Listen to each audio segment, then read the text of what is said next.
Bertha Galland, November 15, 1876 to November 20, 1932, was an American dramatic stage actress remembered for her romantic roles. Bertha Galland was the daughter of Bertha Galland and Anna Miller Hawley. According to her obituary in the New York Times, she was born near Wilkes-Barre, Pennsylvania, though early travel documents and census records give Bergen, New Jersey, or New York City as her birthplace. Bertha Galland was a native of Posen, Prussia, present-day Poznan, Poland, who came to America in 1860, where he became a dry goods merchant and later found success as a manufacturer of fashionable women's lace undergarments. Anna Galland, aka A.M. Galland, born in Hartford, Pennsylvania, was a talented marine and landscape artist.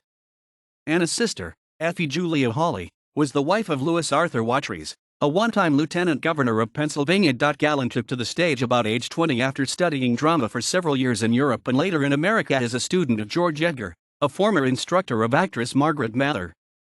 In the summer of 1895, it was widely reported in the press that the following season Galland would debut playing Juliet, Lady Macbeth, and Frou-Frou in a tour of New England. 2 months later, though, the tour was cancelled after her father and uncle withdrew their financial support for the venture. Later in 1896, she formed a stock company with George Edgar, performing comedy and tragedy in engagements such as their December 1896 presentations at the Opera House in Adams and the Columbia Opera House in North Adams, Massachusetts, playing 5 select scenes taken from plays by Shakespeare, Sheridan, and Daly. An Adams theater critic later wrote, "Lovers of good acting who failed to attend the performance of Miss Bertha Galland and George Edgar at the Opera House at Adams last evening missed one of the best attractions of the season." Galland's first major success came in 1900 at the Criterion Theater in New York, playing Marie Ottilie in The Pride of Jennico opposite James K. Hackett. The following year she played the lead role Isolde the Desirous in The Forest Lovers at the Lyceum Theater. She next appeared in The Love Match at the Lyceum as Pansy de Castro and then in A Long Engagement as Esmeralda, in a road production of The Hunchback of Notre Dame. Her greatest success came in 1903 at the New York Theater as Dorothy in the Elizabethan drama Dorothy Vernon of Haddon Hall. After the play ended its New York run, it went on the road for several seasons before returning to New York for a brief revival production at the Lyric Theater near the end of 1904. She found similar success with David Belasco playing the title role in Sweet Kitty Bellairs in New York and elsewhere.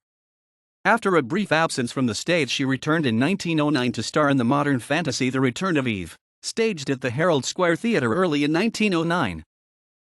Though only in her mid-30s and still in demand, Galland chose to retire after touring with The Return of Eve in 1910.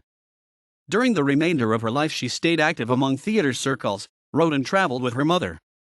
At some point in her later years, Galland wrote The Choral Girl, a libretto for light opera. John James Donnelly, her former manager, had planned to produce the piece but, like Galland, did not live to see the project through completion. On May 8, 1910, Bertha Galland was one of 14 prominent actresses to greet President William Howard Taft before his inaugural address opening the Actors Fund Fair in New York. The fair was organized to raise $200,000 to benefit the Actors Fund of America and drew some 10,000 visitors on its first day.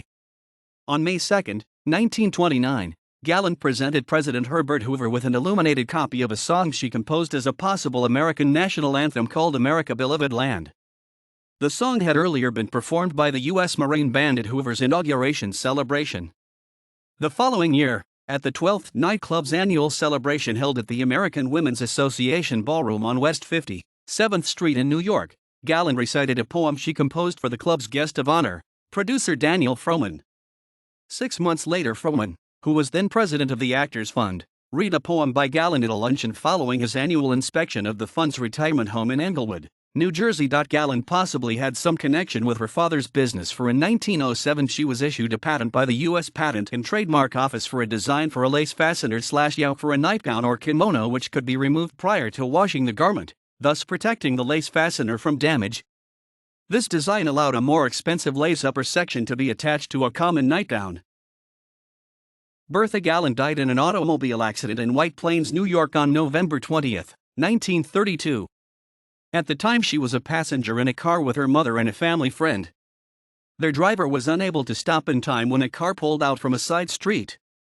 The force of the accident was such that Galland's car overturned, striking a fire hydrant and severely injuring several people at a bus stop.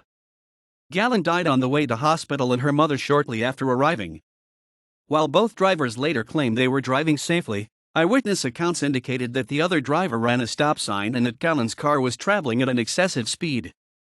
She was survived by her brother Seymour and uncle, Louis Watrous. Seymour's daughter, Bertha Galland, was a 1920s vaudeville singer, comedian, and quick-change artist. Berthold Galland, a co-founder of the Galland Stewart Company, died on March 2, 1911, while in his mid-60s.